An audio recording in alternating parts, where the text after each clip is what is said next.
So I'm just going to tell you in 7.5 minutes what moral realism is and give you what I regard as the best argument for it. So moral realism is a conjunction of three different claims. The first is cognitivism, which is a view about what our moral judgments are doing. So when we say something is morally right or wrong, what exactly are we doing there? Cognitivism says that what we're doing is expressing beliefs that aim to represent moral reality. So we're not just expressing our approvals or disapprovals or commanding people to do anything or expressing our desires. We're instead trying to describe a moral reality that's out there in some sense. So our claims can be true or false. And the second component is non-nihilism. So nihilism about moral reality would be to say that there is no such thing. And non-nihilism, if you're a realist, you're committed to that, and you think that there is a moral reality out there to be known that we can describe with our moral judgments and that we can represent in beliefs.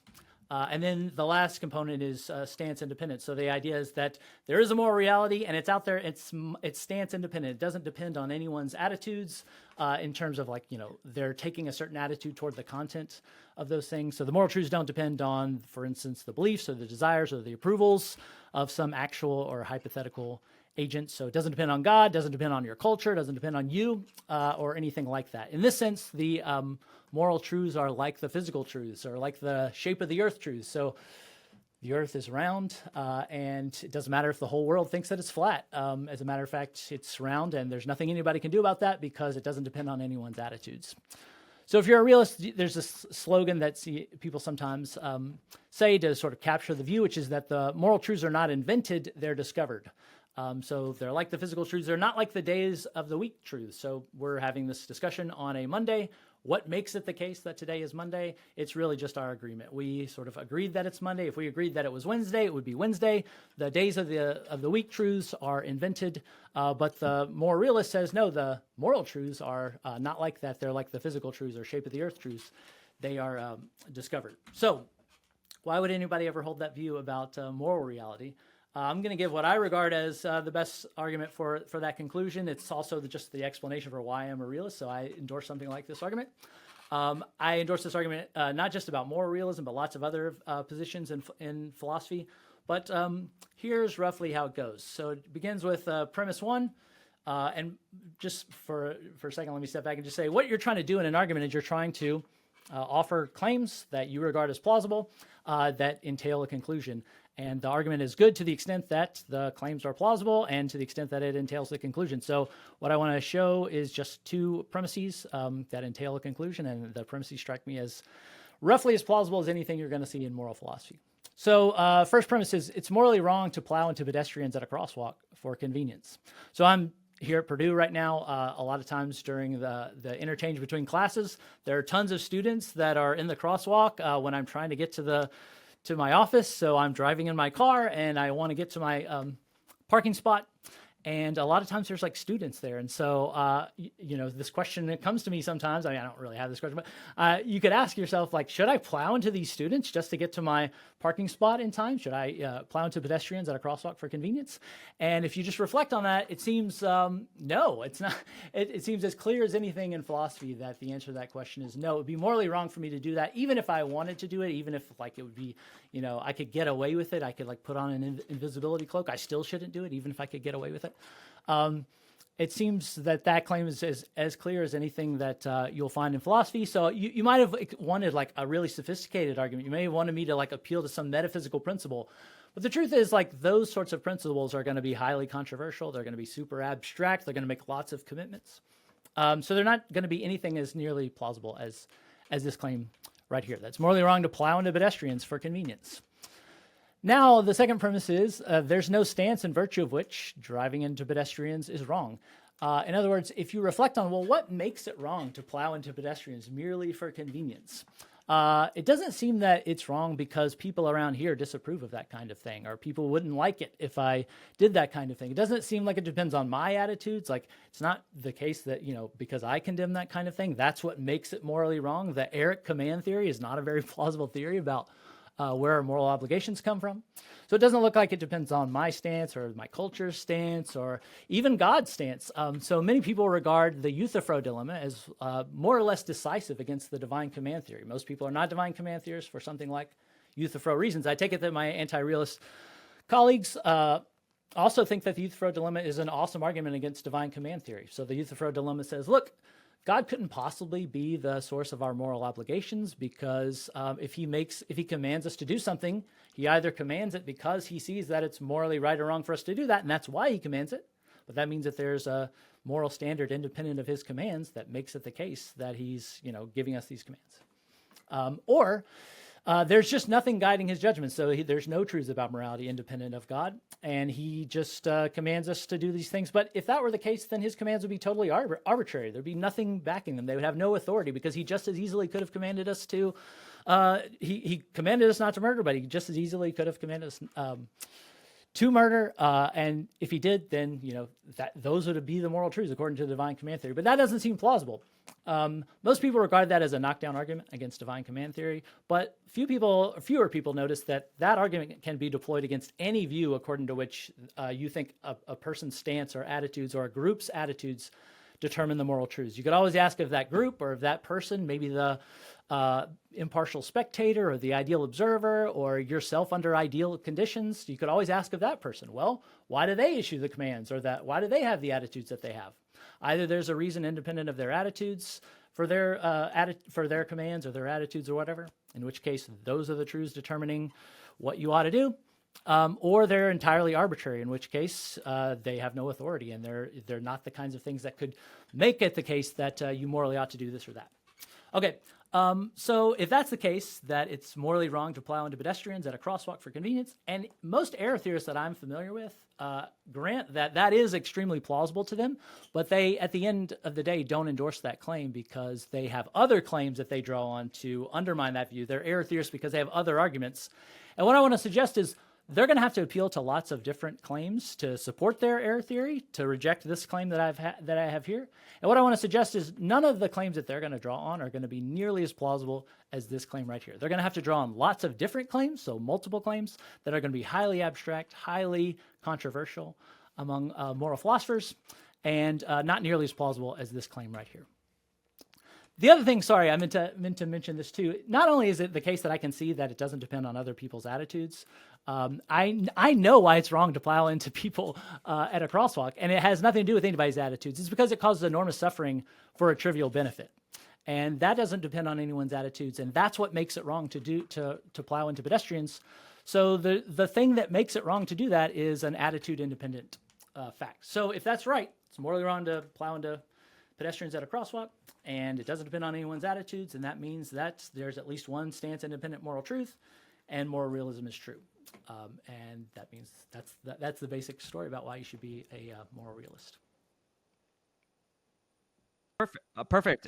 David. Yeah. Awesome. David, that was very concise and interesting and dynamic, and the PowerPoint was great too. So yeah, David, if you want to go ahead and start your. Sure. Thanks, Nathan. Thanks for having me, and thank you, Eric. Right. So the first thing is, of course, what Eric said. I want to spend a few minutes on being clear about some things that realists are not, or anyway, not necessarily committed to, just in order to preempt some possible misunderstandings. So here's one. Sometimes we're saddled with a claim that moral truths are self-evident, or that we are infallible about them, or that we're at least infallible about some of them, about some privileged class of them, and that's false. There's nothing in moral realism, even the sort of shameless, robust, non-naturalist version that I like, that commits us to anything at all like this.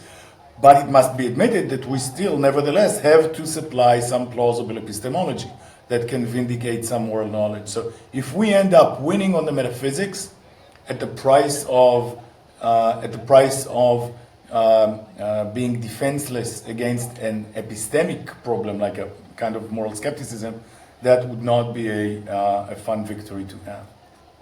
All right, here's another thing that we're sometimes saddled with, is something about moral agreement, as if we are committed, as if moral realists are committed to there being some deep, important principles that are a matter of consensus across everyone, perhaps even across the ages. We are in no way committed to that. We are committed to there being truth, not to there being a consensus about those truths. Still, once again, in the same kind of spirit, it has to be admitted that there is a lot of disagreement, and so that we must be able to explain it, or to in some way give an account of all of the disagreement that we see around us that will be consistent with our realism. Perhaps it's also worthwhile to say that there's also often a lot of agreement, at least local agreement, so that everyone should have an account that is consistent both with the disagreement we see and with the agreement we see, and that is also, that nicely coheres with their favorite metaphysical story. Okay, the last third mistake that, or third thing that at least we need not be committed to, is something like the thought that our moral judgments and beliefs, and by this I don't mean their content, but the stuff in our head, as it were, the mental state, that our moral judgments or beliefs are the result of reason alone, that they are not influenced causally by anything like evolution or something more social or whatever. Of course, we don't think that. We are moral realists. We are not idiots. No one in the right mind would think that. So once again, that's just not a part of the view. But once again, it has to be admitted that we need to come up with a kind of plausible story that will put in one neat package both the kind of metaphysics that we want as realists and a plausible epistemological story that will vindicate at least some moral beliefs, perhaps moral knowledge, but also that will be consistent with plausible accounts of how it is that we've come to have the moral beliefs and judgments that we do in fact have. All right. So these are some of the mistakes. Here's a question that I think is important to have in mind, both for Matt and Don, and also for other people who think about these things. So I like to distinguish between what we find intuitively plausible, as it were, at the beginning, when we are starting to philosophize about these things, and what we end up believing, if need be, after the pressure of argument and after numerous revisions, because sometimes arguments and philosophical discussion help us to find the truth, or anyway, perhaps to just find some mistakes and try to be better in thinking about these things. So I think it's an interesting question whether you find the kind of realist picture that Eric sketched, whether you find it initially, if you are an anti-realist, if you reject realism, do you find the kind of picture that Eric sketched plausible, but then are forced to desert it under the pressure of argumentation, or do you perhaps not find it plausible at all? Is it just right off the bat implausible? And I'm willing to bet some money here that Don and Matt give different answers to this question. Now, this at this point is no objection to their views, and it's of course possible to have different views on this, but I think it's an important question to ask because it can allow you a better discussion later on. It can allow you a better understanding of the field, and then of course arguments should come up. Okay, lastly for now, it's important to know that the metaethical menu, shall we say, has many items on it. There are very different, quite a few views. You can find now all sorts of tables and flow charts of the different views, and then there are different versions of different views, and all of that's great. That's a part of the indication of a living, kicking philosophical subfield. But what you're going to be getting today is only a part of that debate. So we're putting many positions to one side, and what we have here, to a large extent, maybe a bit oversimplified, is the sort of strongest, chainless kind of realism on one side, and aerotheoretic, perhaps nihilism, something along these lines, on the other, which is fine. It's a great discussion to have. In some respects, it's the cleanest discussion to have, because there's a lot that these extremists agree on. We typically agree, at least roughly, on what the requirements are, what the job description is of these moral facts, what has to be the case in the world for moral facts, or perhaps normative facts more generally, to exist. So we don't kid ourselves. The error theorist doesn't say, no, you don't need this. You only need something much softer and much, ontologically lighter, and everything will be okay. We agree that there are these serious commitments, except that we think the universe is on our side, and the error theorist seems to reject this claim. So this, I think, is an interesting characterization of the kind of debate that we're having today. It's not the entire metaethical debate, obviously. So what is at stake when we are now restricting our view to just robust realists and error theorists? I think we have to be shameless about that as well. What's at stake is the ontology. It's like the serious metaphysics That's what we are arguing about, it seems to me. If that's the case, what can we do to decide it? So it's natural to think here in metaphysical terms. How does one decide serious ontological disputes? Well, there are all sorts of things that we can say. We could be worried because it feels a little bit close to bedrock. It's not clear there's a lot we can say. One thing we could do is introduce Moorean or neo-Moorean arguments of the kind that Eric sketched. I think that those arguments are often suspicious, but if there's a good place for them, it's precisely when we're too close to bedrock. There may be other arguments that can do serious ontological work, like perhaps indispensability arguments. Maybe we can talk about them. And at least for my money, all of this is going to be both holistic and comparative. So I like to talk in terms of plausibility points. There are unlikely to be knockouts here. What we're going to ask is which view overall gives the most plausible position with regard to ethics and perhaps as a part of a picture of everything else. So I'm going to stop now. Thank you. Perfect. Yeah, that was very good. Thank you very much for that. We will now turn to the people representing the anti-realist position. I'm not sure who would like to go first, either Matt or Don. You could take your pick. Matt's going to go first. But he gets 10 minutes, and I only need 5. David's correct. Don and I are on team anti-realist here, and we are relatively strong versions of anti-realist here. We are. I'm an error theorist, and Don is error theory sympathetic. So why am I an error theorist? There's a nice recent paper by Richard Joyce where he talks about why he's an atheist. Richard Joyce being another famous contemporary error theorist. And he says it's not because of the problem of evil, which is a well-known argument for atheism, right? It's supposed to be like there's some sort of contradiction in the idea that God could exist, that there could be an all-good, all-knowing, all-powerful being. His basic reason for being an atheist is just that he doesn't think there's any reason to think that God exists. And if there's no reason to think that God exists, then you shouldn't believe that God exists. Sure, we can add on this stuff about the problem of evil. That's worrying in some ways, sure. But the basic reason to not believe in God is because there's no reason to believe in God, so you don't. And that's why I'm an error theorist. It's not driven by concerns about a deep incoherence about the possibility of moral facts. I mean, I have some concerns about the incoherence of moral facts, which I'm sure will come up in our discussion. But basically, I think that there's no good reason to think that moral facts exist, and so I don't. Now, why do I think that there's no good reason to think that moral facts exist? Why do I think that there's no evidence that moral facts exist? This gets tied up in some very difficult epistemological questions about what is a reason to believe anything, or what could be evidence for believing in something. So to simplify a bit for a forum like this, I'll say that what we're trying to do as philosophers and as thinkers in general is to come up with just a general picture of the way the world works. And different beliefs that we have can be supported by evidence, can be justified, as epistemologists like to say, by fitting in with the total picture of the way the world works. And I do want to emphasize this is a picture of the way the world works, not so much the way the world is. The way the world is of course part of the way the world works, but our picture of the way the world is a broadly mechanistic, in some very general sense, explanatory account of the way the world works. We want to make sense of things. We want to explain why things are the way they are.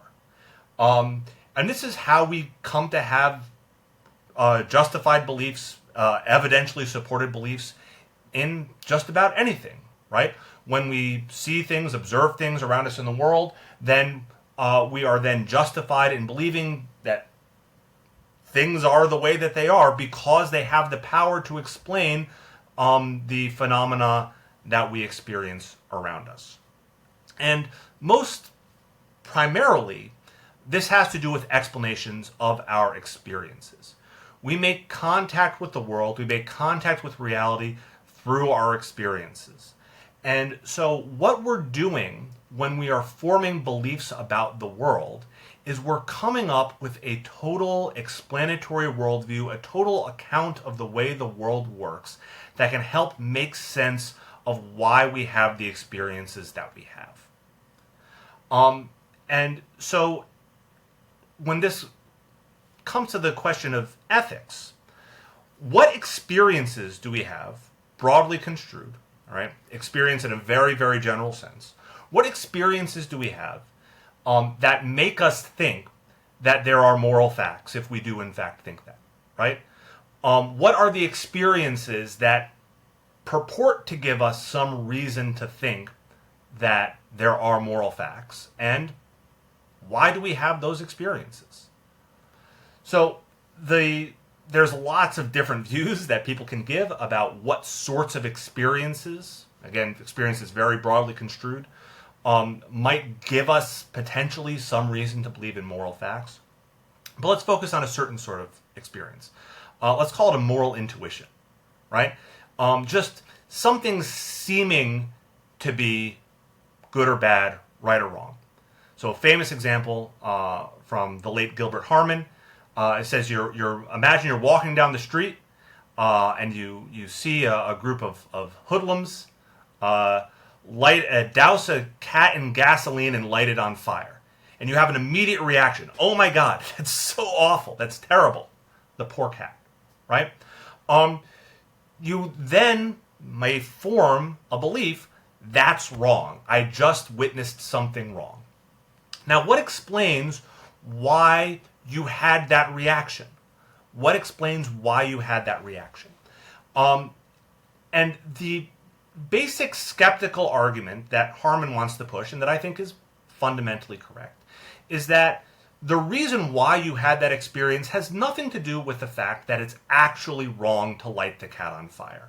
We can give a full, perfectly adequate explanation of why you had that reaction purely in terms of non-moral, naturalistic facts about the cat and the kids and the fire and the gasoline, and also additional facts about your emotional attitudes, your responses, your moral convictions, right? Being the sort of sympathetic cat lover that you are, right? This is going to have a certain, this is going to give you a certain response. And this is importantly different from other sorts of beliefs that we might form about the world around us, right? So just think about like why you believe that there's a cat in front of you, right? Again, it's because you have certain sorts of experiences, sensory experiences, right? You have a visual experience of a cat as being in front of you. Auditory experiences, right? You hear it meowing, right? Why do you have those experiences? What explains why you have those experiences? Well, the obvious answer is that you have those experiences because there is a cat in front of you. If you're trying to give a causal explanation about why you are experiencing the world the way that you're experiencing it, you must make some reference at some point in that story to the fact that there really is a cat in front of you. If you cut that part of the explanation out of the story, then all sorts of things go unexplained, right? There's no cat in front of you. Well, then why am I having these experiences of a cat? But compare that to the moral case, right? Facts of moral wrongness play no role in explaining why you have the reactions that you have, why you have the intuitions that you have. We can explain all of the relevant experiences entirely without appeal to any kind of moral facts. Cut the moral facts out of our ontology, assume that there are no moral facts, and our ability to explain the course of our experiences is not diminished one whit. And because we don't need moral facts to explain why we have the experiences that we have, our experiences are not an indication of the existence of any moral facts. And because of that, our experiences, broadly construed, give us no reason to believe in any moral facts. And at the end of the day, experiences are all we have, or at least that's all we have as a starting point. We are justified in the beliefs that we're justified in having, right? We have the knowledge of the world that we have, ultimately on the basis of our experiences. our beliefs are justified because they form a total explanatory picture which helps make sense of our experiences, and our particular beliefs are justified because of the role that they play in making sense of those experiences. But because moral facts play no role in making sense of the experiences that we have, those experiences are not evidence for moral facts. And indeed, nothing is. Now, one might worry, after I've said all of these, that I'm leaving out something really important, right? Something about the role that moral facts play in structuring our lives, not as people who are explaining the world, making sense of the world, but as people who are deliberating and acting in the world. And so maybe we need moral facts to make sense of our practices as deliberators. But in fact, we don't need anything like moral facts to make sense of our practice as deliberators. And that's a point that Don's going to elaborate on right now. So Don, you want to take it from there? Sure. I agree with pretty much everything Matt just said, including the claim that he's an error theorist, and I'm at least error theory adjacent here. I guess what I wanted to talk about is the question about what counts as a reason for action here. I start out thinking like this. I've got certain things that I want, certain things that I care about. Among these are caring about cats, caring about at least most undergraduates in crosswalks. And these give me reasons for action in the following sense. There's a certain fact, there are facts about what will efficiently and effectively accomplish my ends. I don't think anybody in this virtual room denies that. Now, when I imagine somebody who, and I call these reasons for behaving in the ways that accomplish my ends efficiently and effectively. Now, I think there's something special about these reasons, call them instrumental reasons.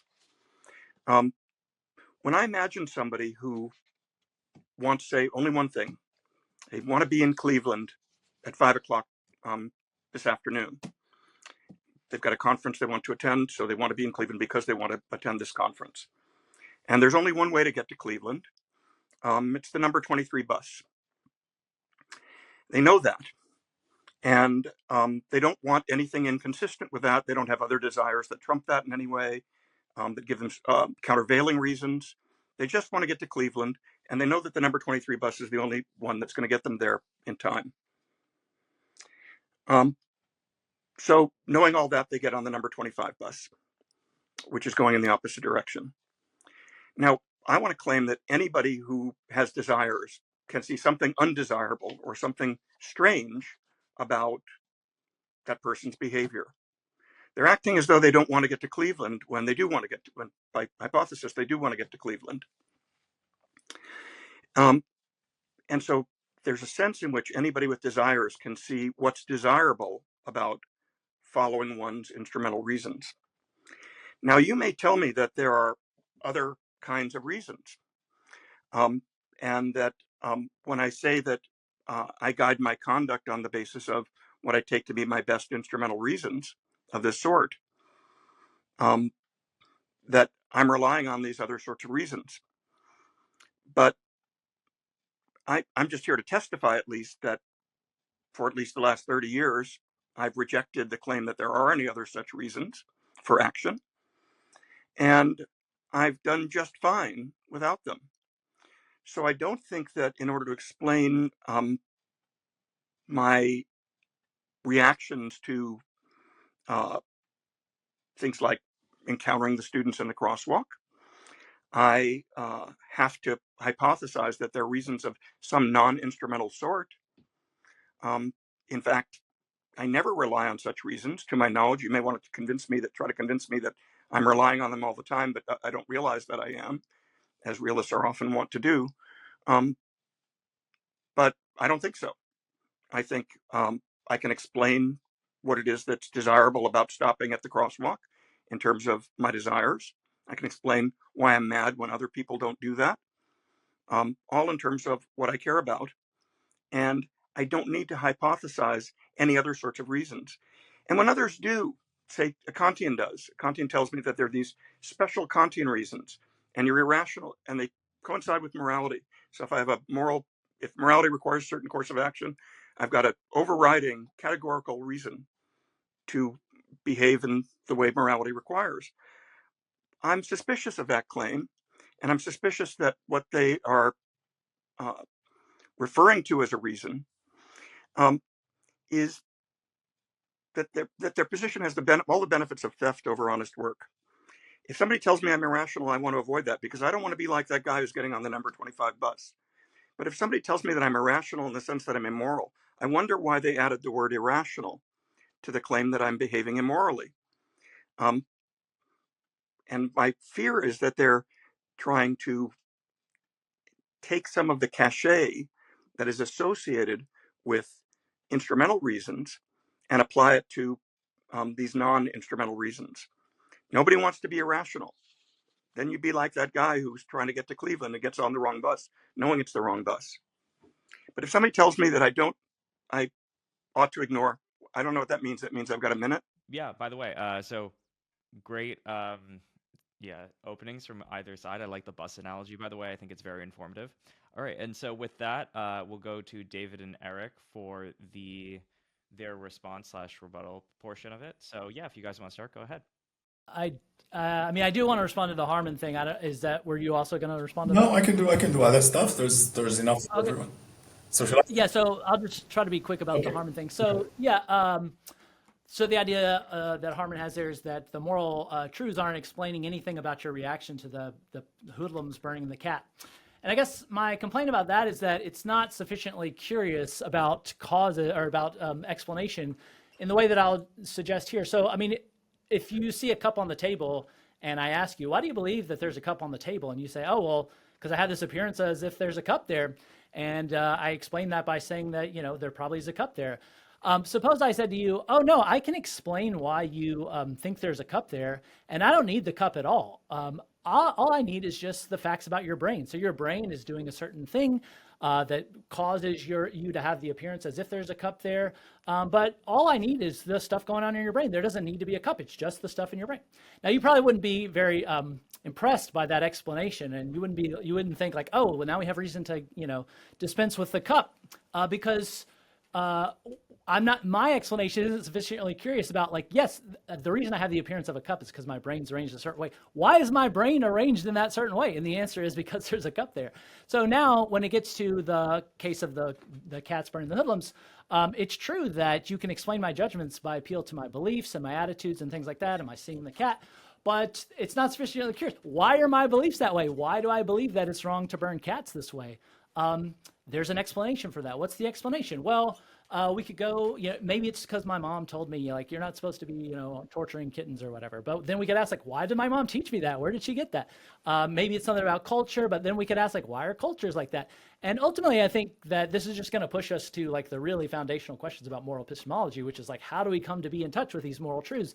Because what I, at least as a realist, want to say is, yeah, the reason I have these attitudes about cat burning is either because I am myself or someone else who then transmitted to me in testimony is aware of the fact that you shouldn't just cause enormous suffering to animals for very little benefit. And how would we come to, know that? My answer to that is just the same way that we come to know any philosophical truths, the truths in epistemology, in philosophy of language, in metaphysics, in logic, in mathematics, and also in ethics. We reflect on the properties that we're thinking about, and we try to see relations between them. So I just reflect on cases, like, for instance, I think I see that this is a case of, causing enormous suffering for no benefit, and I think, is that the kind of thing that's wrong? I have some sense of what wrong is just by, being the kind of person who has that concept. And it seems to me that it is wrong. And it's very hard to see how it could be anything other than that. Though I suppose, like, if, a demon is going to torture me or something, or is like going to blow up the world if I don't do it, like, yeah, okay, maybe in that case. But in any case, I think that the story about how we come to know these truths, which then informs our attitudes when we see cat burning, is we just use our reflection. And what we're coming in contact with is that we're not coming in causal contact with these truths. Instead, they come to constitute our experience, just as in perception. When I see a cup, the cup is part of my experience. It constitutes part of the experience. I'm aware of the cup. I'm not just aware of like sense data of a cup. I'm seeing the cup. It's part of my experience. Similarly, the moral truths, the facts are part of our experience when we turn our attention to them. Just as when you look at a cup, the cup becomes part of your experience. The truth that it's morally wrong to cause enormous suffering for no reason becomes a part of your experience when you reflect on it. Like, is that the kind of thing that you ought to be doing? I see clear as day that the answer is no, and I see why that is. It's because what it is to cause enormous suffering like this is it's just the kind of thing that, like, you know, is enormously disvaluable and it has no compensating value. And that's just the kind of thing that you shouldn't do. And if that's the case, so that little story that I just told about epistemology there, the moral facts come to explain why I have the judgments that I do, and so they are part of the explanation. And I would want to say that for basically any sort of thing where you're like, oh, the full explanation is evolution or culture, facts about your psychology, I'd want to say, at least in many cases, the answer is no. It's because we come to see the abstract truths. And they're different than perceiving, like in like causal perception, because these are abstract truths. And the way you come to be aware of abstract truths is you reflect on them. You don't come in causal contact with them. They constitute your experience, but they don't cause your experience. So anyways, that's a rough story about the Harman stuff. Thanks. So there's a lot more to say on the epistemology. I agree with most of what Eric said. I'm not sure that exactly with everything. I do want to just flag another issue. So Matt emphasized that experience is only evidence when it is best explained by the relevant fact for which it's supposed to be evidence. I think that's false. I think that is modeled after a hyper-intellectual view that is not true of what's going on with perception either. We can perhaps, and certainly not with other cases, we can perhaps talk about it later, but I do want to say a few things about the things that Don mentioned. So Don says something like, look, I've been categorical reasons free for decades now and everything is okay. What's the problem? So my answer is, of course, you have not been free. You may tell yourself stories along these lines, but so what? And while this may sound, arrogant and a little bit obnoxious, being willing to be arrogant and a little bit obnoxious in this way is an entry requirement into philosophy, right? So we're discussing, I don't know, whether numbers exist, and somebody says, look, I haven't quantified over numbers in ages. What's the problem? And you're telling, no, of course you have. You're committed to them. You are perfectly okay in your first order stuff. You're just mistaken in what you believe about what it is that you're doing when you're, say, doing science or mathematics or whatever. Similarly for, I don't know, external world, similarly for everything else. So the mere fact that you haven't noticed, that's not, that you have noticed a problem, that doesn't show that there's no problem. But the question, okay, what's missing? I'm doing everything with instrumental reasons. What is missing? That is a legitimate question, obviously, and here's my answer. It's not going to be very original. So suppose I see Don there getting on the 25 bus, and I tell him, look, this is a mistake. Surely you wanted to go in the opposite direction. If Don says something like, oh, no, you don't understand. I like to take the scenic route. Or, I think best on buses, so I like to take long bus tours. And I know, if he tells me some other story about his desires, about his preferences, then I will immediately proceed to withdraw my criticism, as well I should. But if Matt and Harman's guy, who is there torturing a cat, and I come to him and I say, why are you doing that? You're causing tremendous suffering. And he responds, oh, no, you don't understand. I'm in the suffering business. That's what I like to do. I don't proceed to withdraw my criticism. I proceed to strengthen my criticism and understand better what is the problem. Now, you can have fancy stories to accommodate this. You may want to debunk this. We can still do philosophy. But you can't ignore this. There's a huge difference between the standard instrumental kind of story and what's going on in moral cases, and not just in moral cases. It's the same for epistemic ones and maybe for some other ones, as well. So this, it seems to me, is a huge difference there. Now, Don says, well, I think that you guys are cheating. You don't just want to sort of say it's against the moral code. You want to say it's irrational because nobody wants to be irrational, right? You are trying to sort of take all of the good reputation of instrumental rationality and apply it to morality. I don't know what good reputation you're talking about. Instrumental rationality is great sometimes and not so great at other times. It's been certainly keeping highly problematic company, among economists and the like.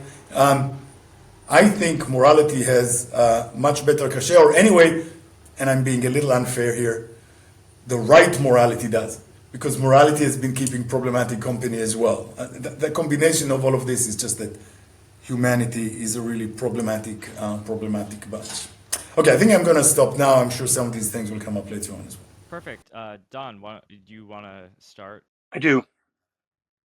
I do want to say that I agree with David that what you're saying sounds obnoxious and arrogant. But I know you well enough to know that that's not your actual character, so I don't hold that against you. But I do think that the argument's gone by a little bit too quickly here. In the case of the person driving through the crosswalk, for example, I will not withdraw my criticism any more than you will. What I will not do at that point, however, is say, you are being irrational. What I'll do is saying, you don't care about people that I care about. So, of course, there's a difference between those two contexts. And of course, I will not withdraw my criticism. But insofar as my criticism was a criticism on grounds of rationality, I will withdraw it. I want to say one other thing, which is that I thought it was kind of interesting, actually, that the demand for moral facts to figure in the best overall global explanatory economy sounds to David hyper-intellectual, but it sounds to me like Eric is arguing from a standpoint that says we actually do need to believe in moral facts in order to explain something in the world as we experience it.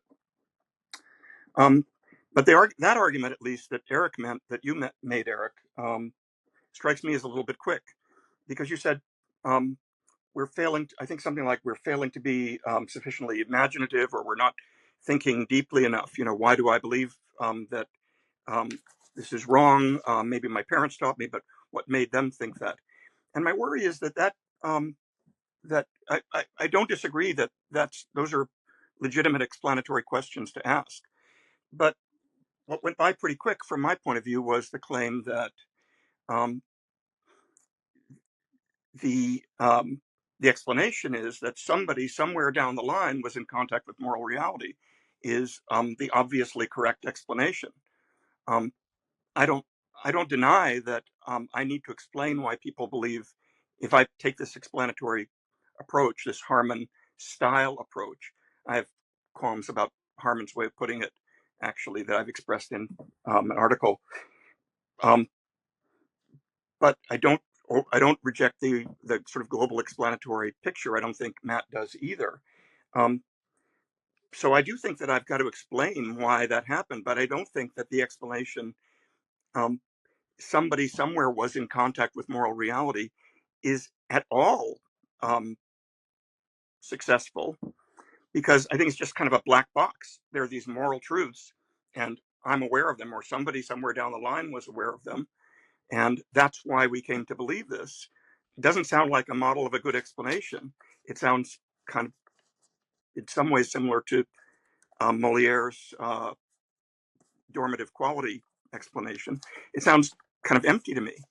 Whereas in the case of my belief in the cup, I've got a whole big theory that, with lots of beliefs in it, that coheres together, which requires me to hypothesize that, at least in most cases where I seem to be seeing a cup, I'm seeing a cup. And so I don't think we can avoid the epistemological questions. I don't think my side can either, actually, by simply saying somebody somewhere down the line had to be aware of the moral facts, and that's why we came to believe it. I want to know how that awareness is supposed to work. I mean, I do think it's problematic in the case of other abstract matters. I mean, I think there are issues about that. Like, I believe in validity, but I don't think that I can causally explain my belief in validity, right? Yet I do think that validity fits into my best overall explanatory, global explanatory economy. So I just want to, without trying to offer an alternative explanation here and get bogged down in the details of that, I think you know what that explanation would look like. I want to say that the claim that we're not being imaginative enough, or we're not thinking hard enough about what the explanatory story is, goes by way too quickly here. And so, I mean, I want to turn it over to Matt if we've still got any time, but I'd like to hear more from Eric and possibly David about how that story is supposed to work, because I suspect that there are much more plausible stories. So one more thing I guess I should say is, the first premise of your argument, Eric, was that it's wrong to, something like, it's wrong for me to drive into that group of students. And what I would accept is, it seems to a lot of people that it's wrong to run into those students, and that's what needs explaining. Not that it is wrong. That's just what people like me deny. All right, perfect. Really good reply. So yeah, Matt. So just to add on to that a bit, I agree with everything that Don said. I want to direct a little bit at Eric because he responded most directly to my initial statement there. When you made your opening statement, you're talking about the plausibility of various claims, right? And this, it seems to me, is just a general sort of intuitionist epistemology, right? When you consider certain claims, they seem plausible. And because they seem plausible, then that seeming of plausibility is what justifies you in holding on to those beliefs very strongly.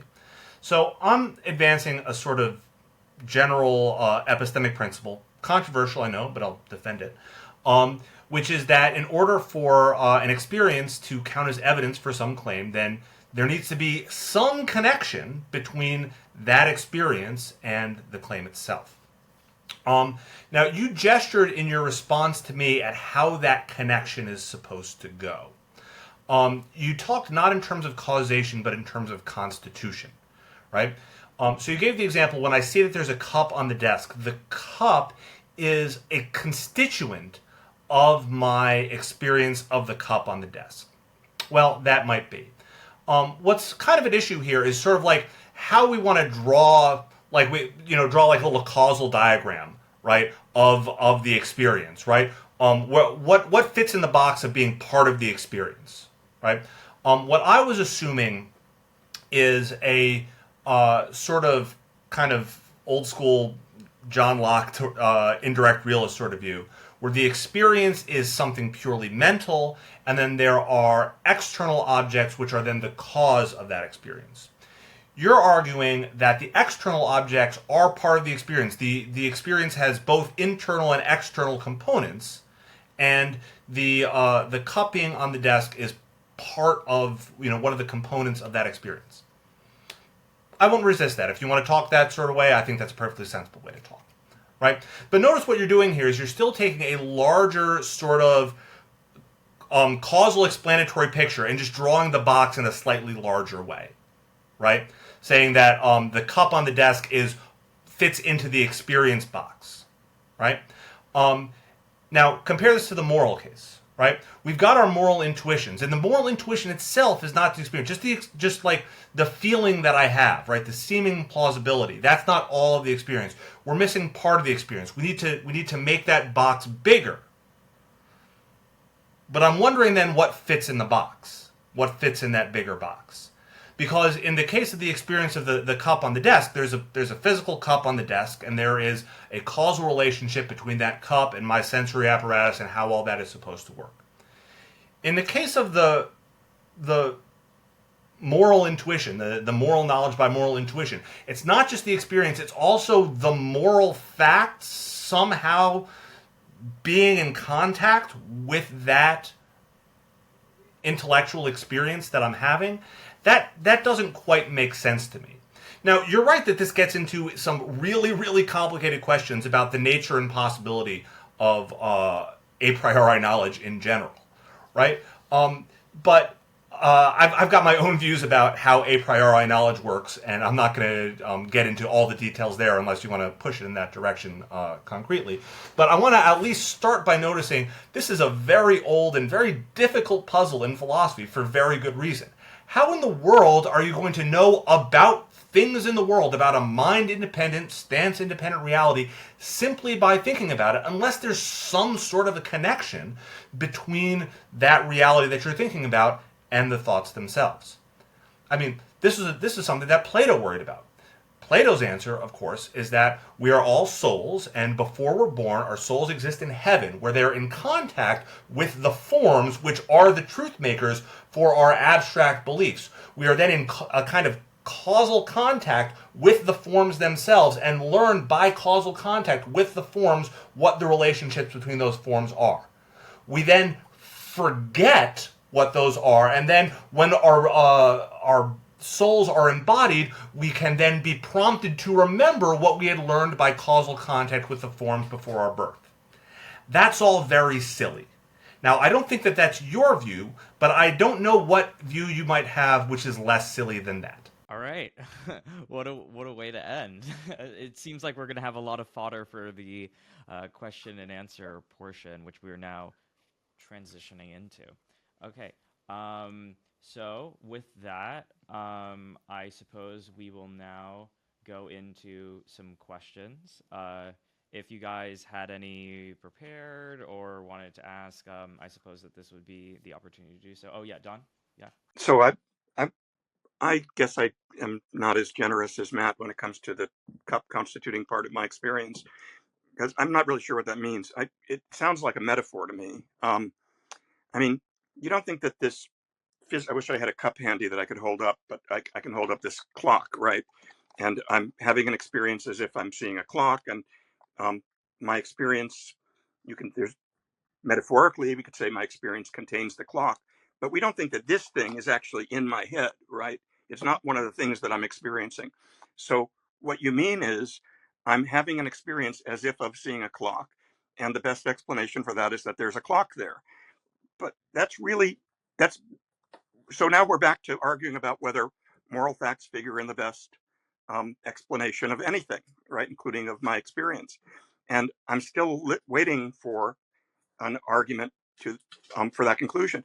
And I'm worried about it. And the reason I'm worried about it, about the kind of argument that you gave, we got these experiences, and the best explanatory story involves there being, unless we've got some darn good reasons for thinking otherwise, the best explanatory story is going to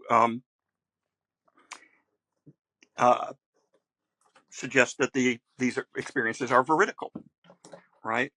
I'm worried that this is too promiscuous an epistemology, because there are all sorts of seemings. For example, somebody might say, a lot of people believe in God, so it seems like there's a God. We ought to believe the best explanatory theory is that their hypothesis involves there being a God. And from my point of view, that's not a good argument for the existence of God as well. And I guess I kind of feel like down that road lies ruin. Now, I'll grant you that I have to make some assumptions about the way things are in order to explain anything, in order to get off the ground at all, right? In order to avoid global skepticism.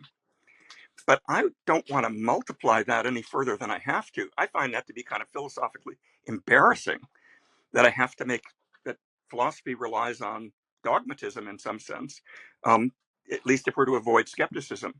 Instead, what I'd like to suggest is that we minimize our that we that it's let me put it this way: it's bad enough that I have to hypothesize that there's an external world out there to avoid external world skepticism.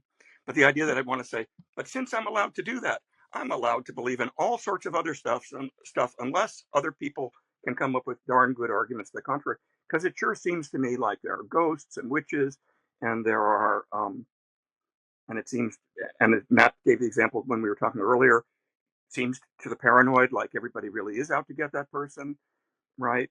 And so I guess what I want to know is how we avoid the kind of promiscuity of this view. I guess that was a kind of two-part question. The actual cup's not in my experience. It's a representation of the cup or something like that. And then this question about promiscuity. I'd like to make a couple of points. Is that okay? All right. So first, I find the last point, Don, telling. So you're willing to live with what you find philosophically embarrassing in order to save the external world. Well, two things. First, I don't think that saving morality is at all less respectable. Of course, we would need still to avoid promiscuity, but we could. Because all we're talking about is initial justification, and then there are questions about defeat and so on. So that's not a problem. And if anything is philosophically embarrassing, it would be tailoring your criteria for ontological respectability in this tendentious kind of way. I mean, presumably what we find out from the stuff about external world is the kind of criteria that Matt offers us are clearly wrong. It's a good question what the right criteria are, but those are off the table. And if they're off the table when we're doing metaethics, just as they are when we're doing metaphysics. Two further points. One is, so Matt, you say something about the necessary condition for some experience to serve as evidence is that there be some connection between it and the relevant fact. So I'm with you on that. But that's only plausible because you're so unbelievably vague here. I know that you haven't been as vague elsewhere. That you're so vague here about what some connection is. Causal connection? Nope. And we have plenty of counter examples to that. Explanatory connection? A little bit more complicated, still and vague, but I would still say no. How about an not purely coincidental, not purely accidental, fairly counterfactually robust correlation? Is that good enough? Because if so, I'm in the game. And if not, you have to give me some reason why not. Lastly, this goes back to Don's response to me. So Don says, with the example of the pedestrians, I won't say that they're irrational, but I'll still say something like, you don't care about people that I care about. To which I think the response would be, wow, this is a really trivial factual claim. Sure. How is that connected in any way? I want to say that it was wrong, that you are a horrible person for doing this, whatever, right? And you're just telling me some weird autobiographical points. First of all, it's not about you. Why does it matter who you care about, right? And second, it's not about some gap between our psychologies. It is something much, much stronger than that. Okay, very good. Yeah, if anyone wants to build off of that, Don? Yeah, can I just respond to some Eric, of the go questions? ahead. Yeah. So, I get. So the sense I get is like it's totally mysterious. Like, how can we be in contact with these abstract truths? How they can't like make causal impact on our brains. So, what in the world is going on? So, let me sort of like dispel some of the mystery for you. So if like me, you think that philosophy has made lots of progress in at least some sense, like we have a much better understanding of epistemology than say the Greeks did, much better understanding of metaphysics, of philosophy of mind, philosophy of language, of how reference works. If you think like me, that we've made tons of progress there.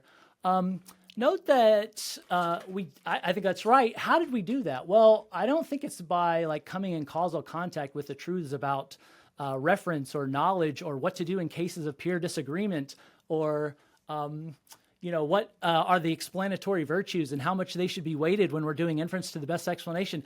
We're not coming in causal contact with those truths. So how did philosophy make such great progress over the last 2,000 years? And by progress, I don't mean like we nailed the correct answers. I'm saying we come to like have a much better sense of what the options are and what's to be said for and against them so that we're in a much better position to know the truths about them. How did that happen? Well, it didn't happen by coming in causal contact with stuff. It came by means of reflection on questions about the nature of reference, about the nature of knowledge, of justification, what to do in case of peer disagreement, and what the explanatory virtues are. It was reflection on these things by formulating principles and thinking about cases. Many of you in your writings have, you think about like cases and whether they show that some principle is true or false. I think that's the right method, but what that means is that you're sort of reflecting on these things and you're not coming in causal contact with anything. Instead, you're coming to see things, and what I said was these things are coming to constitute part of your experience when you reflect on them. How on earth could that be the case? Well, first thing first, I think this is just the point about philosophy generally. It's not a point about morality. I don't think we have a unique moral faculty or anything like that, as we're often accused of asserting. No, it's just our ability for rational reflection. So now, Don, just really quickly, so the view that I'm describing here is basically naive realism and the philosophy of perception just applied to abstract truths. So there, the idea is that what you see when you perceive something is you see the cup. You don't see like sense data of a cup. You're experiencing the cup, but that means that you're in the state of mind of seeing the cup. That means it's part of the experience. Obviously, it's not in your head. It's on the table, but that's the sense in which it's part of your experience. And similarly, so as Matt pointed out correctly, like when you see the cup, you're in causal contact with it. So I get like how that could constitute part of your experience. How could an abstract fact constitute part of your experience? And here you don't need to be in causal contact with it because it's an abstract fact. You couldn't be. Instead, and you don't have to be in a location. I have to be in a particular location to perceive a cup. But these are abstract facts, so I don't need to travel anywhere to know them. All I need to do is, just like in perception, I need to turn my attention to the cup in order to see it. I just need to turn my attention to the abstract fact. So I think about, when I'm thinking about knowledge, here's a person and they believe that the time is 11 o'clock. And as a matter of fact, it is 11 o'clock, but the clock is broken. Do they have knowledge that it's 11 o'clock?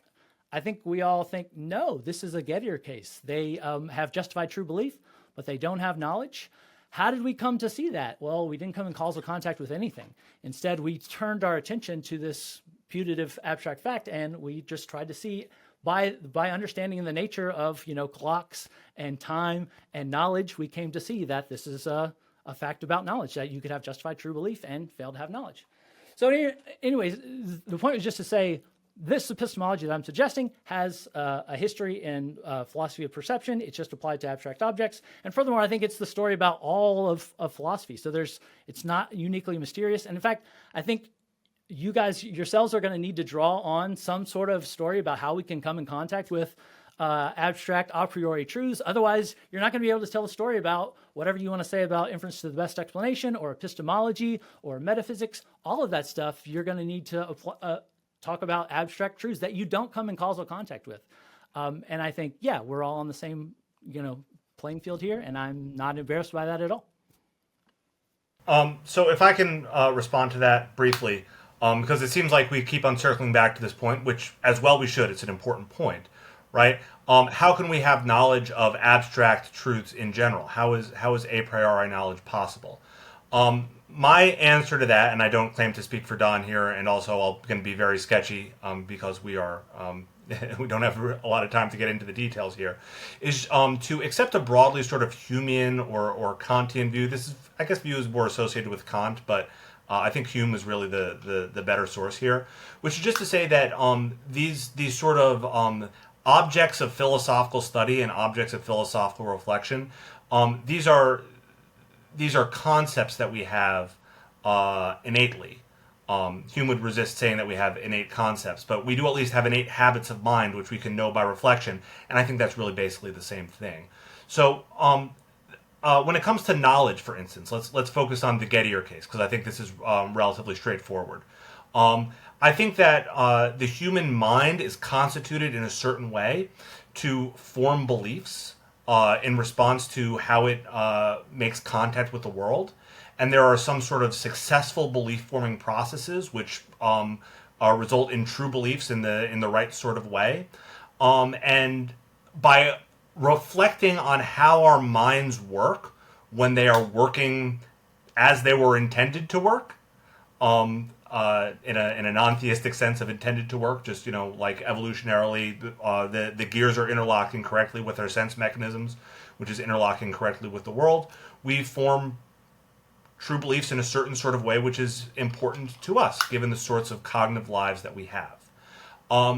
And because these are sort of human universals for cognition, and very important human universals, because this way of forming beliefs about the world is really, really important for how we live our lives, we've come to label this kind of state that we can get in when things are working correctly. And that state is knowledge. And we can then come to reflect on our concept of that and come to realize when we have it and when we don't. So the story here I'm telling is one where there are sort of innate cognitive structures that we use to understand the world. Knowledge, the concept of knowledge being one of those structures. And then we can come to better understand those cognitive structures by reflecting on them. This is essentially a story about how we can have knowledge of our own minds and our own concepts by reflection. It is not a story of how we can have knowledge of an external world by reflection. So we can then apply these concepts to the world, see what falls under those concepts, and so then this can give us a knowledge of things in the world in a sense. But the sort of base a priori knowledge is fundamentally knowledge of our concepts and our relations of our concepts, and not knowledge of the world as it exists. So this is not knowledge of abstract facts which exist in Plato's heaven or something like that. This is an understanding of the cognitive structures through which we understand the world. So that's how I think of a priori knowledge. That's, of course, controversial, but to the extent that that's a lacuna in my argument, that's how I would fill that in. So in epistemology, for instance, for me, epistemology is, of course, a normative study through and through. For you, I take it, it's partly about the concept of knowledge, or perhaps some other concepts of this kind. And that means, I think, correct me if I'm wrong, that you, both of you, are committed to the following. There is absolutely no sense in which there is any problem at all with, say, forming beliefs based on wishful thinking, or committing the gambler's fallacy, or anything like this, unless it in some important way curtails my ability to get what I want. So long as that's not the case, no problem at all with this kind of... Because for me, of course, I can state normative truths that are strongly against this. They don't depend in any way on anyone's thought about it. And they are not just about finding out something about our concept of knowledge or justification or anything. They are truly, really recommending normative force, normative oomph. I don't know, you can fill in the metaphors as you want. But you guys are committed to saying, well, for most people, it wouldn't be a very good way to proceed because it will not succeed in getting them what they want. But for those who are, sure, absolutely no problem with that, right? Well, for me, if you are forming beliefs on the basis of wishful thinking or the gambler's fallacy, those are not ways of getting knowledge. So no, I understand that, but that was not my question. To say that that's not a way of getting knowledge is like Don saying, oh, that's interesting. It turns out that you don't care about some people that I care about. My question is there any problem with that? Not is it or is it not classified into this or that drawer, but is there anything wrong with it? I think I'm entitled to an answer. Well, there is insofar as you care to know, which all people by nature... Which is a somewhat less intellectually honest way of saying, no, there isn't, as long as you don't have a conflicting desire. So why not say that? Well, I mean, I do say that, but I care to know in most cases. And so for me, from my deliberative perspective, that's highly significant. And so I do make an error when I engage in wishful thinking or the gambler's fallacy, because I'm failing to live up to the standards of knowledge that I set for myself, which from my own deliberative perspective... I understand that, and that's an interesting autobiographical point about you. But for a listener who may be on the fence, it may be significant to know that what follows is that so long as you don't care about the gambler's fallacy or what it can, or what avoiding it can help you get, then there is absolutely no problem in committing the gambler's fallacy. And similarly for every other moral or epistemic truth. I don't know why you're sort of shying away from that. That is the view. That is what someone has to decide whether they're willing to bite into or not. That's what we're disagreeing about, isn't it? No, I agree with that. I agree with that entirely. I just think that the feeling of incredulity that you might get when you think about that commitment of my view can be softened by reflecting on the fact that everybody considers what counts as a mistake or not from their own particular perspective as a desiring and deliberating agent. And given that you're somebody who cares about knowledge, from that perspective, I mean, autobiographical, but from the first person perspective, highly, highly significant, that is going to matter. It just doesn't matter from an outside perspective. So yes, I agree. Do you agree that you are at least losing plausibility points there? Not really. Don does. Well, I wasn't trying to claim that. I was talking about reasons for action. I was pretty clear about that, I think, right? Not necessarily reasons for belief. So I'm not buying everything that Matt's saying about this. We haven't really talked about it.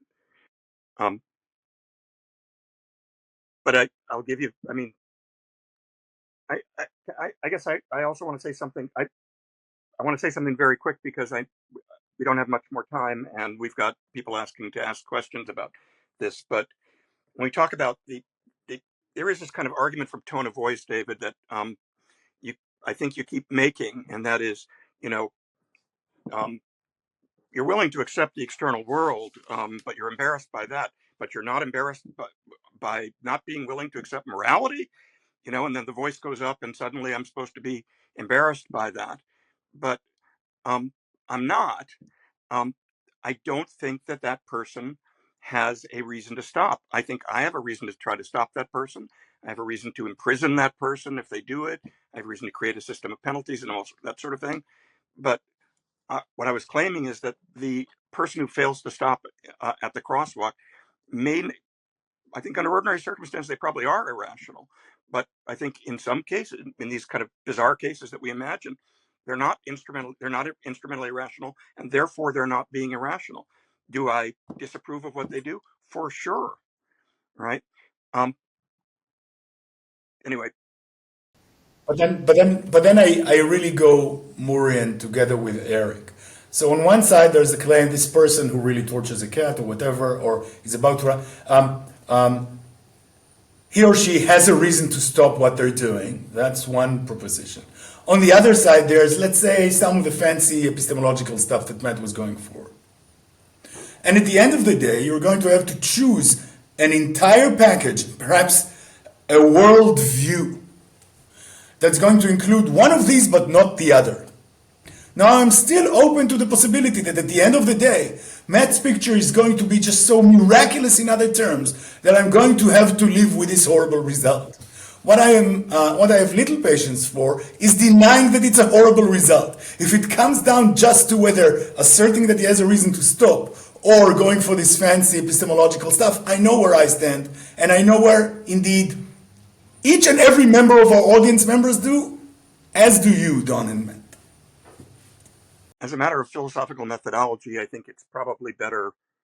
I I feel like a lot of times in this discussion, we've told each other what we believe, and as a matter of philosophical methodology, I'm at least pretty committed to being a little bit more cautious about that. But I do think it's, if I'm following the schedule correctly, um, I think we're supposed to be leaving some time for others to ask questions, and I'm happy to stop arguing at this point and move to that phase because I saw Lance had said something in the chat about asking. So we are now transitioning. That's exactly correct, Don. Thank you very much for noting that. It makes my job easier. Into that portion of the discussion. Steve, do you have any questions that you'd like to ask? Yes, so I have a question for David and Eric, and my question has to do with rightness. If someone were to think that the arguments against moral responsibility were to succeed, the Galen-Strawson argument or the various Dirk Pereboom arguments, so that people were not morally responsible, would that be enough to show that there's no rightness? There might still be goodness, but the idea is that you can't have right and wrong doesn't apply to non-moral agents. So, for example, a gecko, that eats a moth, but could have eaten a cricket and therefore got less udils, we wouldn't say that the gecko did the wrong thing. So my question is, if moral responsibility skepticism is true, does that show that there's no rightness, so a certain type of moral skepticism? And two, do you think that people are morally responsible? I guess I can give a quick answer. So it depends on, so if the argument from Galen-Strawson is to suggest that just human beings can't be responsible for their actions, I wouldn't say that that shows that there's no such thing as rightness and wrongness, because there may be other creatures. So sorry to interrupt, but yeah, no, Strawson's argument attempts to show that moral responsibility Not is even impossible. for God, like so even God can be responsible. Yeah, that's right. There's no possible world in which any individual. Yeah, then I think that would show, as you say, it may show that there's no such thing as rightness and wrongness. If rightness and wrongness depends on your being, responsible in some way, which I don't know. It seems like maybe that's right. I haven't given it much thought, but I mean, as you say, it's not going to show that there's no such thing as goodness and moral goodness and badness. That there's no such thing as virtues, or that there's no such thing as fittingness, or good ways of responding to evidence. all that kind of stuff. There's still maybe right and wrong ways of responding to evidence, because even now I'm unsure if we have a say about what our beliefs are or what our credences are. Nevertheless, I think that there are better and worse ways, permissible and impermissible ways of responding to evidence. So I think it may show that like one part of morality that we thought was there isn't, but it wouldn't show that we were just like vastly mistaken in the way that error theorists typically think. So one just quick response follow-up to that. But if there are better ways of responding to evidence, and those better ways are not a matter of obligatoriness, permissibility, or wrongfulness, then it looks like you're in the same position as Matt and Don, in the sense that you've now introduced a kind of an evaluative fact that's not moral at its basis. And I'm not, once you've introduced that, what's wrong with Matt and Don's attempt to introduce exactly parallel moves with regard to evaluative facts that are not grounded in morality? If the Strawson argument basically shows that there are no agents, that we're not agents, we're just like, these creatures that are like pushed and pulled by the world or something like that, then it may be, and that furthermore, that's impossible, then fine. That all may be, there may be no rightness and wrongness or something like that, or at least, but I don't know if I'm responding to your question correctly, but well, I don't know if I have much more to say because I'm not sure I entirely understand exactly how that argument goes. Can I just add? So can I just one sentence? I'm not a moral imperialist, so I don't think that all normativity and all evaluation has to come down to the moral. In fact, I don't even think I'm not a strong, I don't take as seriously the distinction within the normative between the moral and the rest. I don't take it as seriously as actually Matt and Don probably do, because as you may have noticed, they are not error theorists about normativity in general, right? They accept reasons, except understood in some way, instrumentally, but they think that moral reasons or moral facts or whatever don't exist. So if your point is just, you accept some evaluative normative facts that are not grounded in morality, then I happily concede the point. I never meant to be such a moral imperialist. So I guess we should talk about mattering here, right? So presumably we're talking about a kind of a theoretical mattering, right? So it's not the horrible things that will happen in the world if moral realism is false. That's not very plausible because moral realism is necessarily true if true at all, and I don't think that's how modal facts work. So the question is roughly, what would be the implications to the rest of what we believe? What important stuff will I have to desert if I desert moral realism behind? So that's obviously a good question. Some of the answer has already come up, I guess. So if, for instance, moral realism is on a par in its ontological and epistemic respectability as some other theses you care about, I don't know, mathematical Platonism or external world realism or whatever, then that may be at stake. That sounds a little painful. I think that there are also two other things that are important, and these are the two main positive arguments for this, that combine for this kind of argument for the view. One is that I think that moral realism has some, that the debate over moral realism has first-order moral implications. Now, I should be careful about this because, remember I said in my opening remarks, there's a plethora of metaethical views, and I don't think that the distinction between my kind of realism and every single other one has moral implications. But I do think that the distinction between my kind of realism and several other metaethical views, including the one presented today by Matt and Don, I do think that it has first-order implications. For instance, perhaps centrally, for where interpersonal criticism can be justified, this came up today, but perhaps more politically pressing for when interpersonal coercion may be justified. So that's one kind of promissory note. The other one is that I think that the deliberative project will look very different if we're not allowed to assume not necessarily moral, but certainly normative realism, and that it won't just look different, it will also look much less attractive. I have a question for Matt and Don, and that is, do you need a categorical reason? So you said, look, you can explain why people do things in terms of what they care about or what they desire, but I'm curious, we still need to know, why would we act on that which we desire, or why would we act on that which we care about?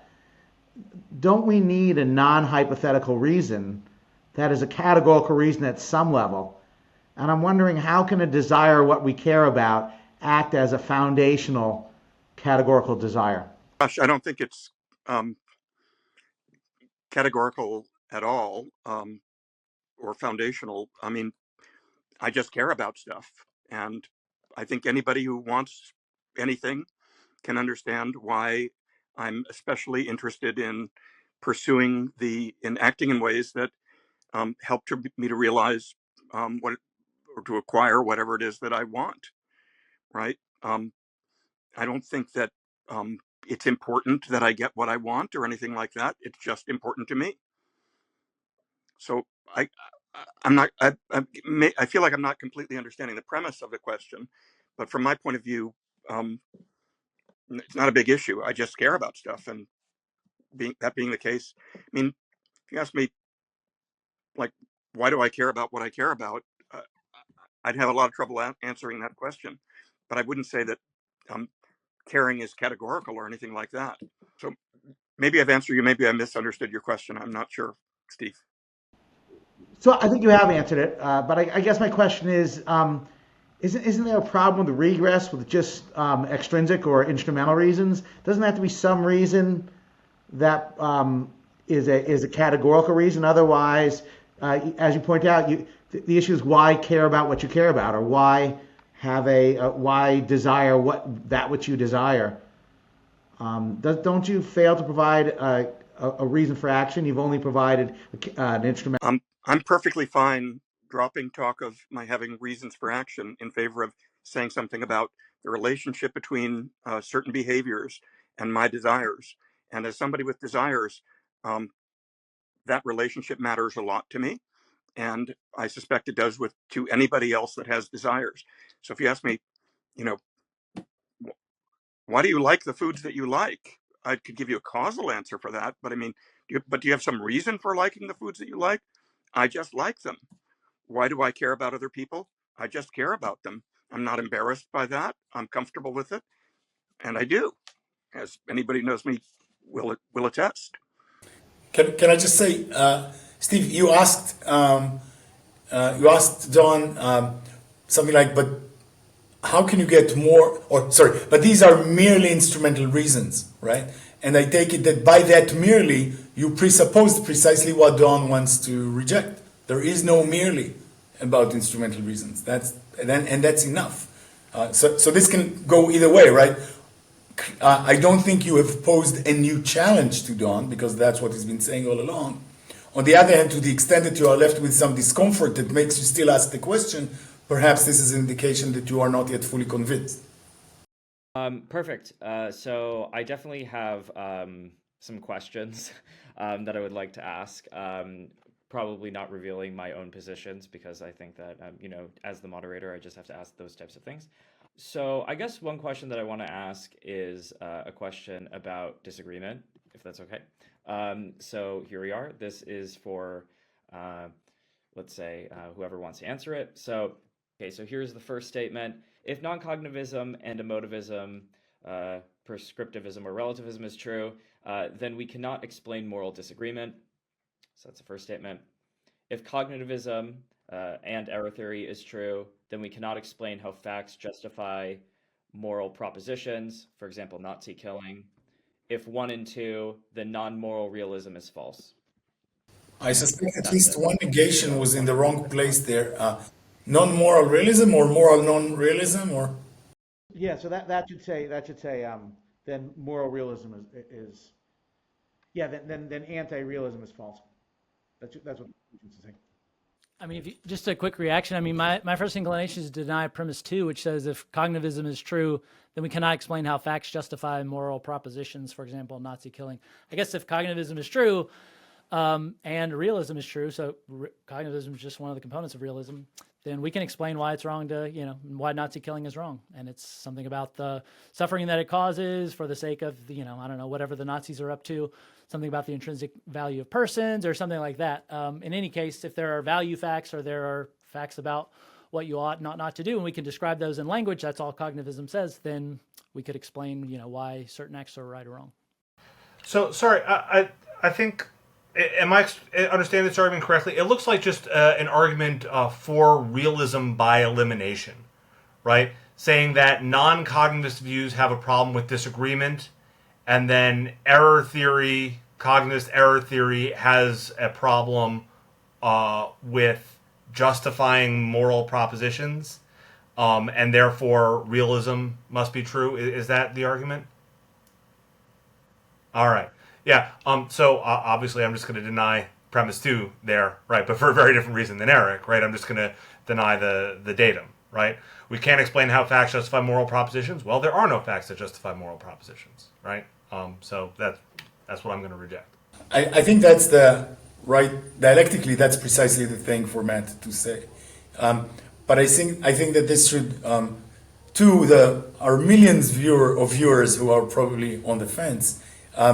I think that what this it should give you an indication as to what kind of argument not to attempt here. Okay, because we all have this fantasy of an argument in our mind, an objection that it's just going to collapse the opposite view. There's nothing's going to remain. It's going to be very clear that Matt has just contradicted himself. That's it. Well, it's going to be hard to get Matt to contradict himself, right?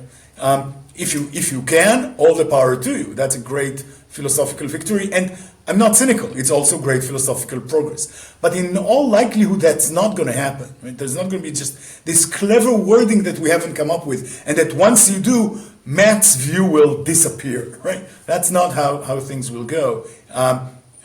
Matt will have these kinds of dialectical responses. The view is robust in that sense. So the question that remains is not so much whether there's going to be this kind of knockout, but how plausible at the end of the day the view is compared to alternative views.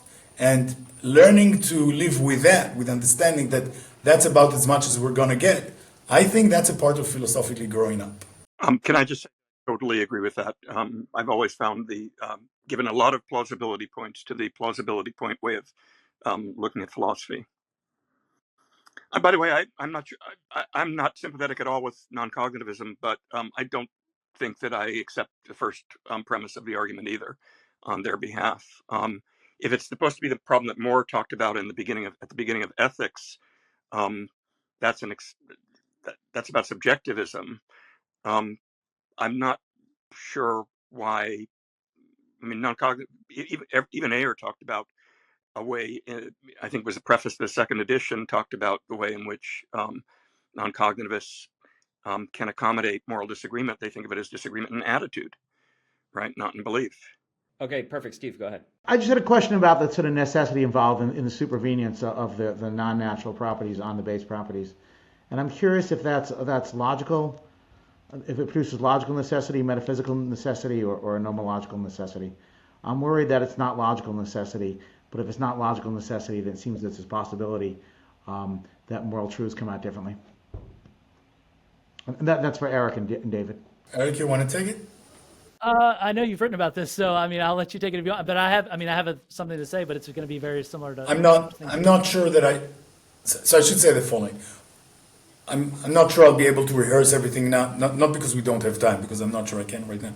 There are in the full statement of supervenience, there are two modalities, right? There are two boxes. There's the external and the internal. I suspect, at least when I wrote the book, I thought that one of them was metaphysical and the other conceptual, and that's great. I may have been at least somewhat convinced by, say, Gideon Rosen, in a way that will allow me to reduce the strength of the metaphysical, not to nomological, of course, but perhaps to normative necessity, to the extent that there is such irreducible necessity. But I'm not entirely sure about this, and I'm not entirely sure, by the way, that what I say about supervenience in the book is good enough. I'm sure that it deals with at least a part of the problem, and it still seems to me in the broad sort of direction, but I'm not sufficiently confident about this. We should also say that the literature has made some advances, so Professor McPherson's sort of famous way of presenting the problem, I think, nicely cleans it up from other things that perhaps my stuff and other people's stuff was better at responding to. So I'm not entirely sure what to say about supervenience at the end of the day. Julia's question in the chat that we've ignored. Yeah. Why don't we go to some of the chat questions? Don, would you like Well, to pick that yeah, question up?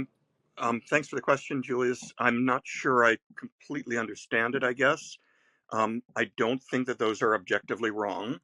And I would explain our intuitions of horror psychologically towards those events.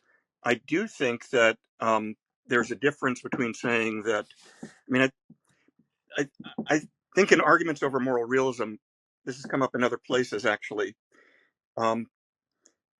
We need to keep in mind the distinction between it not being the case, two ways in which it might be false that, say, the Holocaust was wrong. Okay, the anti-realist thinks it's wrong because nothing's right or wrong. It's not wrong because nothing's right or wrong. The anti-realist doesn't think it's not wrong because it's okay. Right. So when I say that I don't think that that I'm horrified by the Holocaust, and I can explain that because I care about people a lot. I'm very strongly against torture, and I'm very strongly against anti-Semitism and all sorts of other. I've got lots of other things to say about that. Unkindness more generally, I guess. But I don't think that when I say that nothing's right or wrong, I'm not saying that I think something is okay. I'm saying that I'm an anti-realist about that sort of value, right? If I told you I was an anti-realist about gastronomic value, you wouldn't say, well, then how do you explain why you always gravitate towards the chocolate ice cream? And I would say, I like chocolate ice cream. Perfect. All right. With that, we're closing the question section. We have to get to the closing statements. And I know that David has to skedaddle. So, David, if you want to go ahead, you can No, go with your closing I'm statement. good. I'm happy to concede my time to Eric. Sure. Just a few closing thoughts. I mean, I think a big concern about non-naturalism or realism more generally is just how the epistemology is supposed to work. It seems very mysterious, but what I try to say is just that whatever the epistemology for morality is, it's going to be the exact same as philosophy. I mean, philosophy or ethics is just a branch of philosophy, so it's going to be roughly the same sort of epistemology. So we're going to have in some way access to abstract truths. I sketched one way of doing it, but that's not, it's not as though you have to buy that story. But the idea was just that by rational reflection, we can reflect on certain propositions, claims about, are the people on Twin Earth and the people on Earth, when they use water, referring to the same thing, or are they referring to different things? I have views about that. Other people have views about that. But the point is, if you think we can make progress on that question, it's not by means of any causal anything. It's by means of rational reflection on these things. That's true of philosophy of language, epistemology, so and ethics as well. So it's not going to be problematically, spooky or something like that.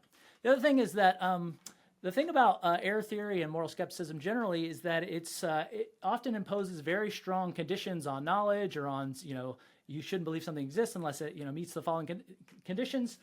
But the trouble is that it often, in making the case for the error theory, you're going to have to draw on lots of claims, and you risk sort of with those skeptical principles undermining your own tools for making the claim. The point isn't just that you're going to rule out things that you would otherwise like to keep. That's not a companions in guilt point. It's a self-undermining point. So the question is, given the really stringent constraints that error theorists like to impose, the question is, how are you going to get a plausible story about inference to the best explanation? What are the explanatory virtues, and how much should you weigh them? And how do you have access to those truths about inference to the best explanation? How do you get that? About, you have to make really controversial claims about the pervasiveness of evolution on our moral judgments. And the idea is just that in making all these really controversial claims and these really robust claims, you might undermine the tools that you use to undermine realism. Last thing is just that, I started with a Moorean argument, and the idea was, look, here are two claims that are super plausible, and it entails realism. The case for the point was just that those premises are far more plausible than the conjunction of all the claims that you would need to vindicate the error theory. I think I stand by that. I think that as Matt and Don mentioned many times, a lot of their claims are super controversial. And I guess I'd want to know, actually, maybe in your closing arguments, you can say something about this. I mean, you both have views about disagreement about what you should do in the face of it. I guess I wonder, why doesn't that undermine tons of philosophy, but also a lot of your claims about Humeanism? Like, how'd you get access to the truths about, Humeanism being true, or proportionalism, which is the theory of weight that goes along with Humeanism? How'd you get access to those truths? And those are highly controversial. And your claims about inference to the best explanation, or your explanationist view of epistemology, those are all really controversial. How did those not get undermined by the principles that you use to sort of also undermine realism? That's sort of a question I have. I guess my own view is that you're not going to be, it's going to be very hard to carry out that program to get the right kind of skepticism about all the realist stuff, but none of the claims that you needed in order to vindicate that skepticism. I think it's going to be tough to do, but I mean, maybe it can be done. There's, people are smart. Can I just say, I really apologize, I have to run. Thank you very much, everyone. I enjoyed this, and now Don and Matt can prove me wrong in my absence. All right. It's always Yeah. much easier, One David, thing to before prove you you go, wrong in your absence. That's true in general. One thing. David is also at the Hebrew University in Jerusalem. Excellent. I forgot to mention that at the beginning, but he has a dual appointment. So yeah, Thank you. there we go. All right, thank you. Bye, David. Sorry about that. Yeah, I guess, because in the beginning we started a little bit late. Okay, perfect. So Matt and Don, if you want to have some closing remarks, go ahead. I just want to say a couple of things real quick and then cede the rest of the time to Matt. One, I'm on record as having said that not all explanation is causal. I agree with that, in fact. And I do think I agree with Eric. I like it when we agree about some things, at least, that we have to explain, that anti-realists like me have to explain how we can accommodate things. I said this early on, right? Things like validity, our belief in logic, our belief in philosophy, philosophical reasoning, that sort of thing. I will say this, that insofar as the worry is a worry about disagreement, I mean, here's the way that people sometimes put this. This is an argument that I think showed up in Russ's book at one point, but also in a lot of places when people talk about the arguments from moral disagreement. People say, look, if disagreement is evidence that there are about moral facts is evidence that there are no moral facts, doesn't that mean that disagreement about philosophy means that there are no answers to philosophical questions? And in fact, there's disagreement about whether the argument from disagreement works. So doesn't that show that there's no answer to the question? What I have to say about that is pretty straightforward. I've said it before. It's that sometimes we've got independent evidence that there are right answers that need to fit into our explanatory framework. Maybe if we question down far enough, we're going to have problems with. We're going to have to say something about how we even know that. I don't doubt that. I don't want to deny that. But I mean, but I've made an analogy that I think is kind of telling in this regard. If somebody tells me that human beings have the capacity to detect the rank and suit of an overturned playing card, okay, and I bring 1,000 people into my laboratory and ask them to detect the rank and suit of an overturned playing card, and I get fairly evenly distributed, about 50 different answers to that question. I have very good reason to believe that we don't have that faculty. But what I don't have reason to believe is that there are no ranks and suits, because I have independent evidence of that. I put the card down on the table and I saw the rank and suit when I put it down. Okay. On the other hand, if somebody claims to me that people have auras and that we have this faculty of detecting the auras by reference to their colors, and I bring the 1,000 people into the laboratory and I find that the colors are all the colors in the spectrum, fairly evenly distributed, or maybe not so evenly distributed. I have evidence not just that there are no auras. Not just that we don't have the ability to detect auras, but that there are no auras. Because my only evidence for the existence of auras is that we seem to think that we can detect. Some people seem to think that they can detect them.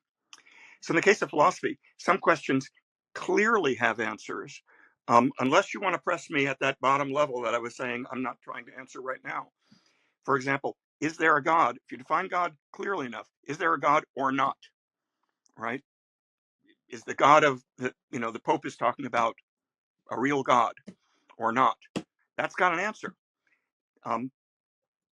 that's true because roughly by the law of the excluded middle. Now, if somebody says, so some philosophy questions have answers, and there may be some that don't. If you ask me, does the world make it the case that four-dimensionalism is true and three-dimensionalism is not true, or vice versa? I would express some skepticism about that. I might think that that's a question that doesn't have an answer, right? So how, if we ask the question, does disagreement undermine philosophy in general? I would say not at all, because some philosophical questions we can be pretty sure have answers.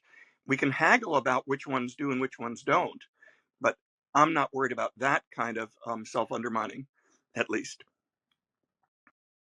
I'm sure Eric's got stuff to say, but we're not going to talk forever, and I'm trying to cede the rest of my time to Matt. Though I'd love to talk more. I'll address Eric's point very briefly. So your Eric has a deft eye for the potential weak spots in this sort of line that I am trying to press, right? So I am pressing a broadly anti-metaphysical line, right? And of course, the objection to any broadly anti-metaphysical line is that it's going to be self-undermining. The way that I try to address that concern, and apologies for not being able to fully get into the details here, but just schematically, what I'll say is that my view is that all a priori knowledge is analytic and not synthetic, and that fact that all a priori knowledge is analytic and not synthetic is itself analytic, but a non-obvious analytic truth. And what I am trying to do, my sort of larger philosophical project, this will be in my next book, I guess, is try to substantiate that by showing exactly what I mean about an analytic truth and exactly why I think this counts as a non-obvious analytic truth. So I'm aware that's a massive burden to take on, but if I'm successful, then that would answer Eric's concern. Perfect. And with that, we come to the conclusion of the debate. Sorry if things ran over at times. This is delays in the beginning, but also I didn't want to stop a good thing when a good thing was going on because the discussion was so electric and dynamic. I just want to hit you with the claim that it was a good thing. Yeah, yeah. There we go. I'm committed to stance independent moral facts. No, but I thought it was absolutely fantastic, and I'm sure that tonight was drinking like from a fire hose in terms of how much knowledge and interesting ideas were dispensed. So yeah, I just want to thank everybody, Don, Eric, Matt, and also David for joining, and Steve as well for co-hosting with me and asking fantastic questions. I hope that you guys benefited as much as we did. It was just absolutely fantastic to listen to you guys. You guys are top philosophers in this space. That's the reason why I reached out, and I wanted to hear you guys all talk. And I'm sure everybody else will benefit as much as we did.